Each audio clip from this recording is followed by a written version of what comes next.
I want to show you in one of David's Psalms, Psalm 23, which everyone loves. All right? This is a great feel-good. You're in church or you're not in church. You probably heard this passage before. It's a coffee cup, kind of a inspirational thing that we typically know. Let me show you what we try to do sometimes when we approach the scriptures from a me-centered view instead of a God-centered view. Look what he says. Psalm of David, the Lord is my shepherd. I shall not want. He makes me lie down in green pastures. He leads me beside still waters. He restores my soul, and he leads me in paths of righteousness. Let's just stop right there.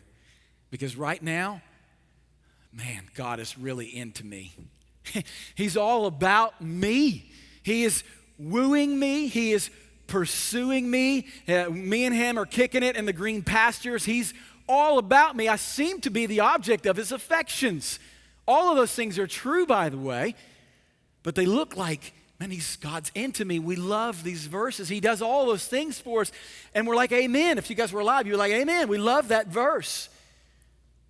But look what comes after that verse, the end of it. For his name's sake. For his name's sake, not for ours. The one thing that God loves more than you and me is his own glory. His own glory. If we start with God, we don't get crooked. If we start with man, we get crooked and we shake our fist. That's not fair. That's not right. How can we do?